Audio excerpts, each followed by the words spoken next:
Hi there, this is Phil with PhilFX, and I've got a different kind of tutorial today. Today what I want to talk about is not specifically Maya, but I want to talk about 3D software in general and rendering in particular. And I've got a PowerPoint presentation that I've kind of put together, and so hopefully you'll find this interesting, and let's go ahead and get started here. So what I've put together is an overview of rendering in 3D software and a little bit of the current state of the art of where 3D software is today. And so we open this up, and when I ask the question, and I'll tell you right now, this is a little bit of a loaded question, but what does 3D software do? What do you think 3D software does? And hint, it's not necessarily drawing in 3D. That's not the most important thing that 3D software does. So you start with an idea, and let's say you want to make a 3D movie here. And so I've got my peanut character myself, and I've got this idea that I want to make a movie out of a rotating glass knot here. And so how do we do this? Well, first thing you do is you need some 3D software. And the most popular 3D animation applications that are currently on the market, I've listed them here. If your favorite 3D software isn't up here, I'm sorry. There are some other ones that are less in price and do a little bit less than what these do, but these are probably the most popular. From Autodesk, there's 3ds Max and Maya. From the Foundry, there's Modo. From SideFX, there's Houdini. From NewTek, there's Lightwave. And from Rhino, there's Rhinoceros. From Maxon, there's Cinema 4D. From Pixelogic, there's ZBrush. Open source, there's Blender, and there's also SketchUp. So those are pretty much the main packages that are out there today for the professional high-end level kind of 3D software. So what do? Well, you create a scene, and in your scene you've got basically three main components. You've got the object itself, or characters if it's an animation. You have some lights in your scene to illuminate it so it can be seen, and you have a camera that's going to record everything. And when you have objects in your scene, you want to apply materials to your objects. This is what makes your object, defines how your object's going to interact with light. You're basically answering the question, is this object going to be glass? Is it going to be metal? Is it going to be plastic? Is it going to be partially all of these? Is it smooth? Does it have a rough surface? Does it have a texture? But to answer our question, what does 3D software do? Well, essentially, all 3D software, if you really look at it at its base level, it's just a very, very sophisticated GUI that's used to create the description of a scene file that's used to drive a render engine. This description then connects all of these things that you have together in your scene, your objects, your cameras, your lights, and everything else, and that creates necessarily an output file. And the output file goes into the render engine, and it's the render engine that creates the magic.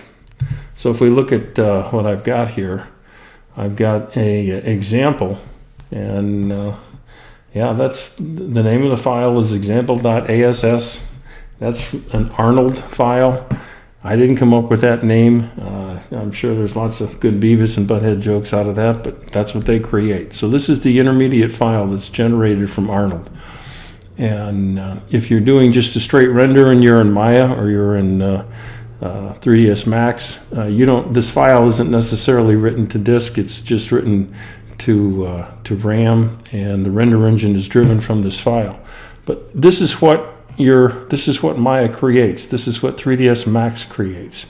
And so you have this Maya GUI, you have a Max GUI, or whatever 3D software you're using, and that is the interface to a human, and a human can work with that, and an artist can work with that. But that's not what renders. All these ones and zeros and this gibberish and gobbledygook that you see here, this is what really drives the render engine. And that's what makes the magic happen. So if we open up Maya, and I have Maya here, and I have rendered a scene. So there's my glass knot, And I created that, and it's exactly what I did. I went in, I created some lights, I put in a camera, I put in material on there that described what was going to happen, and Arnold, or Maya, essentially created that intermediate file, which drove the render engine, and the render engine is what produced that picture.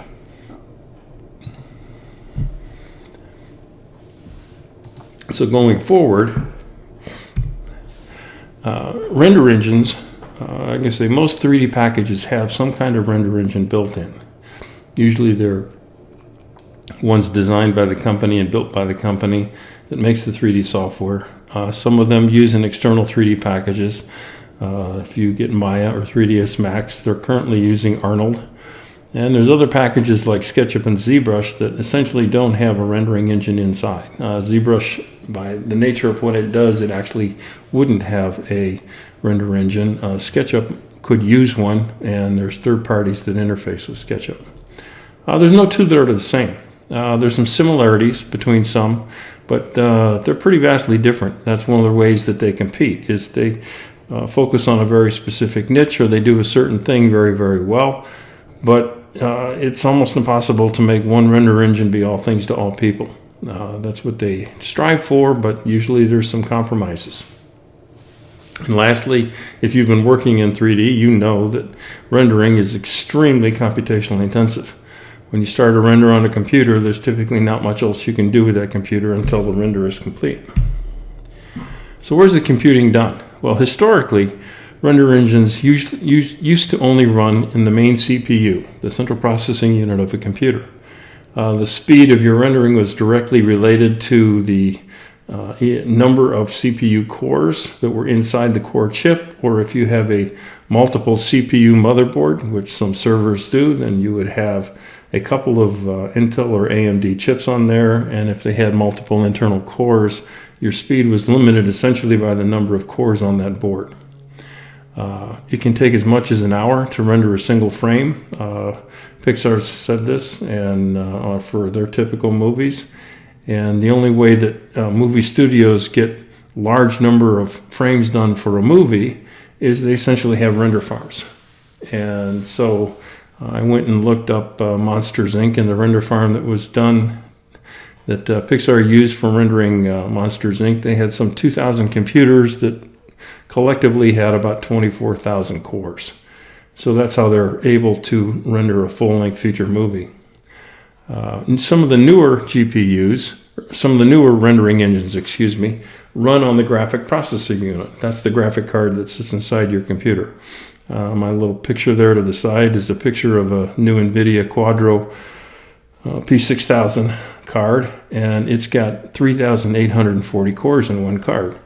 And with that many cores and the speed that they run at, you get massive parallel computing, and so you can do your rendering substantially faster on a GPU card than you can on a CPU. But as in all things, there is no free lunch. You would say, well, why isn't everybody doing things on GPUs? Well, the mathematic units that are inside of a GPU aren't as sophisticated as the mathematic units that are inside CPUs. And because of that, you can't do all things for all 3D software that you'd like to be able to do on a GPU. You can do many things, and every year the people are getting the people that write the GPU rendering engines are getting better and better, and they're having more and more capability. But today, as it stands today, you can still do more effects and things like that if you render in the CPU as opposed to rendering in the GPU. It'll be interesting to see where things go. It would not surprise me that down the road that all of rendering is done in GPUs, and they tackle some of the problems that currently are limiting them. But for the moment, that's pretty much where things stand. So who makes rendering engines? Well, the most popular ones out there are SolidAngle. SolidAngle was just purchased by Autodesk, and they make the rendering engine called Arnold, and that's provided now with Autodesk Maya and Autodesk 3ds Max. There's a group called Chaos Group, and they make a rendering engine called V-Ray. Pixar's the 800-pound gorilla, and they've got their own rendering engine. It's actually how Pixar got started. and their rendering engine is called RenderMan. NVIDIA has their own rendering engine called Mental Ray. That's what used to be supplied with Maya and 3ds Max. There's Maxwell, the Maxwell rendering engine, and then these other ones here, Keyshot, Octane, NVIDIA iRay, and Redshift. Those are all GPU rendering engines, and they're available today for you to use. So how does a rendering engine work? Well, what you might think is you have your light, and it illuminates the scene, and the light bounces off all the surfaces through the object, and it's essentially received, goes into the camera. And so the camera then reconstructs all of the image as seen by all the light that's bouncing off the scene. Well, it turns out that's not exactly how it does it, because if the mathematics is such that if that's exactly how rendering engines worked, there's almost an infinite number of light rays in a scene, and you would have to calculate all of those, and actually only a few of them would make it back to the camera. But the only ones you're interested in are the ones that go into the camera. So you would be spending hours and hours and hours and hours and hours and hours and hours of computer time rendering that scene, where what you're really trying to do is find only those light rays that go into the camera. So what they do and how rendering engines work is they actually work backwards. And they do a technique called ray tracing. And essentially rays are shot out from the camera into the scene. And some people want to think of those as light rays. They're really math rays, okay? They're mathematical entities. And they shoot out from the camera, they go in and they look at the scene, and they compute what is the light in that scene hitting the different surfaces. So if I have a picture here, and here's this camera, and you can see this array, and the array here, this is actually sized by how you size your picture. If you're working with Moto, if you're working with Maya, if you're working with 3ds Max, when you do a render, you tell the rendering engine how big of a picture do you want. Is it 640 by 480? Is it 1280 by 720? That's the size of this grid array. And rays are shot out into the scene, and the rays actually not only they hit surfaces and they get information at that surface, but they also go completely through, because you want to know if something is transparent or if it's not, or what is the reflected light of things behind and how that affects your scene. And so the ray trace algorithm needs all of the information that's in that scene. So rays are shot out from the camera, they go into the scene, and it computes what's going on each of the pixels that you're rendering. So if I've got 640 by 480, those are the number of pixels I have. This illustrates a little bit better what I was talking about. So you have this array, and so the size of the frame, 640 by 480, or if it's full HD, 1920 by 1080, that's the size that you're going to render. So I've done some renders here, and it's important to understand changing the resolution doesn't change what the camera sees. In other words, let's go back and look at this picture here. So I have this picture, and so I have this frame that's represented by the camera. And I said it's either 640 by 480 or 1920 by 1080, but it is the exact size that the camera sees. So I went in and I rendered my knot here, and I did it at 640 by 480. And I went all the way up to 5120 by 380. And these are the actual pictures of those renders. And you can see what I render doesn't change. The only thing that changes is the resolution. In other words, how many pixels are going across in X and how many pixels are going down in Y to make that pixel. Obviously, if I'm sticking 640 by 480 in a frame that looks this big, the pixels, the size of the pixels are much bigger than the size of the pixels here. And because the size of the pixels are much smaller here, I have a much higher resolution. If you look at render times, you can see that first off end is 640 by 480. I generate a little over 300,000 pixels. The size of the file, if I save the picture, is 400 kilobytes, and the render time was about 82 seconds. I bumped that up to 1280 by 960, so now we're a little over 1 million pixels. Size of the file to save the picture was 1.7 meg, and interestingly enough, the render time was 80 seconds. So you might ask, well, how is the render time less on a bigger picture? what you're seeing here is essentially that whenever you do a render, there's a necessary overhead that the software and the computer system itself have to do. And so whether I'm rendering a 640 by 480 or a 1280 by 960, what that's telling me is the actual time to render the picture is almost nothing. The actual time to set up the overhead for all of the storage and file systems and things like that the rendering engine has to do is probably in the neighborhood of about 80 seconds. And then anything beyond that, as the pictures get bigger, you're spending your time actually rendering the picture, not necessarily fighting the overhead. So you can see that in our bigger ones here. So when we went up to 2560 by 1920, now I'm just at 5 million pixels. I got about a 7 megabyte file size, and my render time was 123 seconds. And when we went up to a 5K picture, we're up to 20 million pixels, a 35 meg file size, and my render time is now starting to pretty much grow substantially. So you can see as you grow the size of the resolution, increase that resolution size, your render time is going to go up substantially. And if you've been rendering with Maya or any other 3D program, I'm sure you know this because you've seen it. What I did here is I did some close-ups though, so you can see this difference. So at 640 by 480, you can see the image is fairly pixelated. So this is what that resolution does for me. All right, my pixels are quite big, and you can see the actual size of the pixels. You can see the anti-aliasing here right on this edge. And this is what you get with a 640 by 480. When I bump to 1280, my pixels are a lot smaller now. You can still see some of the anti-aliasing on the edge, but the pixels are definitely smaller. We get up to 2560, and now the pixels are really getting tiny.